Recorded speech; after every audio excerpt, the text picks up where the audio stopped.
दीपू एक अनपढ़ लड़का था। वह गांव में बकरियां चराकर अपना गुजारा करता था। उसके घर में उसकी माँ दूसरे के घर के काम करके घर चलाती थी। रोज सुबह दीपू गांव की सारी बकरियों को ले जाता और शाम को उन सब को उनके मालिकों के घर पर छोड़ देता था। ये लो चाचा, आपकी बकरी। ये बहुत तंग करती है मुझे, कभी इधर कभी उधर भागती ही रहती है ये। दीपू, वो भी तेरे साथ खेलती है।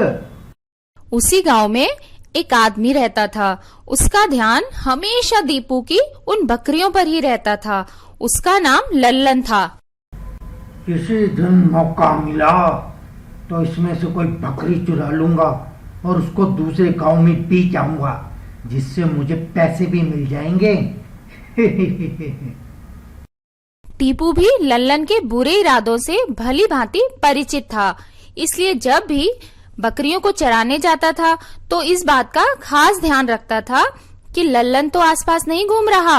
एक दिन की बात है, दीपू सारी बकरियों को उसके मालिकों के घर पर देकर अपने घर वापस पहुंचा ही था कि तभी उसके घर पर बंसी आता है। अरे ओ दीपू, कहाँ है? अरे बंसी काका, क्या हुआ? आप इतने घबराए हुए क्यों हो? मेरी बकरी पूसा वापस नहीं आई। अच्छा, मुझे तो ध्यान ही नहीं आया। जल्दी से मेरी बकरी को ढूंढ के ला, नहीं तो मैं गांव वालों से कहकर तुझसे ये काम छुड़वा दूंगा। अरे नहीं नहीं, ऐसा मत करना, मैं अभी ढूंढ के लाता हूँ। तभी दीपू की नजर तालाब के दूसरे किनारे पर पड़ती है। वह देखता है पूसा तालाब के दलदल वाले हिस्से में फंसी हुई है और दर्द के मारे कराह रही है, और सामने एक लकड़बग्घा उसको अपना शिकार बनाने के लिए नजर गड़ाए बैठा था। दीपू सोच में पड़ गया कि अब क्या करूं। हे भगवान, ये लकड़बग्घा तो एकदम पूसा के सामने ही है। अगर वह वहीं पर रही तो दलदल में समा जाएगी, और यदि किसी तरह बाहर निकली तो लकड़बग्घा उसको खा जाएगा। दीपू को सामने एक बरगद का पेड़ दिखा, जिसकी जटाएं बहुत फैली हुई थी। दीपू तुरंत ही उस पेड़ पर चढ़ गया और उसने बरगद की जटाओं के सहारे अपने आप को लटका लिया और फिर अपने गमछे का एक फंदा बनाया। अब वह जटाओं से झुकते हुए बकरी के आसपास मंडराने लगा, और जैसे ही वह बकरी के नजदीक पहुंचा, उसने गमछे का फंदा पूसा के गले में डाल दिया। फिर एक बार जोर की ताकत लगाकर पूसा को अपनी तरफ खींच लिया। जैसे ही वह दलदल से बाहर आ गई, लेकिन अब वह लकड़बग्घा बकरी के ऊपर अपनी नजर गड़ाए बैठा था। दीपू ने गमछे का फंदा लकड़बग्घे की तरफ फेंका, जिससे वह उसके गले में जाकर फंस गया। दीपू ने जोर से उसे खींचा और वह लकड़बग्घा उससे लटक कर दलदल में जा गिरता है। अब दीपू पूसा को घर ले जाने की कोशिश करता है, लेकिन पूसा दीपू के साथ नहीं जा रही थी। बकरी की ये हरकत दीपू को अचंभित कर रही थी। ये पूसा को क्या हुआ? ये आखिर मेरे साथ चल क्यों नहीं रही? ऐसा पहले तो कभी नहीं हुआ। तभी दीपू देखता है कि पूसा तालाब के दूसरी तरफ जाने लगी। पूसा, कहाँ जा रही हो? वापस आओ, ये तुमको क्या हो गया है? पूसा थोड़ी दूर जाकर रुक गई थी और नीचे बैठ गई थी। दीपू उसके पीछे पीछे वहां पहुंचता है तो उसके आश्चर्य का ठिकाना नहीं रहा। उसने देखा कि एक सुंदर सफेद मेमना जमीन पर बैठा हुआ था।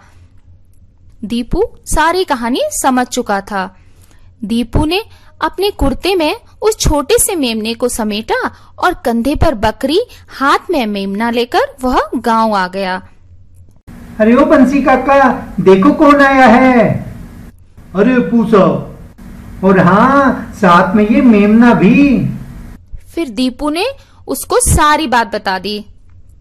खुश होकर बंसी ने उसको पैसे इनाम में दिए। दीपू, तुम सच में बहुत बहादुर हो। आज अगर तुम ना होते तो वो लकड़बग्घा पूसा और उसके मेमने को खा चुका होता। दीपू ने उन पैसों से एक बढ़िया शिकारी कुत्ता खरीदा, जिससे वह बकरियां चराते वक्त उनकी सुरक्षा कर सके। एक दिन दीपू अपने शिकारी कुत्ते के साथ बकरियां चराने गया हुआ था। मोती, तू बकरियों का ध्यान रखना, मैं अभी नदी से पानी पी कर आता हूँ। दीपू मोती को बकरियों के पास छोड़कर नदी की तरफ जा रहा था कि तभी वहां पर लल्लन आ जाता है। अरे, ये दीपू अपनी बकरियों को छोड़कर कहाँ जा रहा है? लगता है नदी के पास जा रहा है पानी पीने। मुझे इसी मौके की तलाश थी, अभी जाकर उसकी एक बकरी उठा लेता हूँ। लल्लन आता है, एक बकरी के पास जाकर उसको उठाने की कोशिश करता है। तभी मोती उसकी तरफ भागता है। अरे, ये कुत्ता कहाँ से आ गया? लल्लन इस बात से अनजान था कि दीपू ने एक शिकारी कुत्ता रख लिया है जो अब इन बकरियों की रखवाली करता था। कुत्ता लल्लन के पीछे भागने लगता है।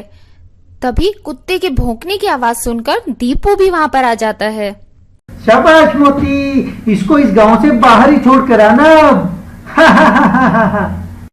बचाओ बचाओ बचाओ, कोई मुझे इस खूंखार कुत्ते से बचाओ बचाओ। बुरे काम का बुरा नतीजा।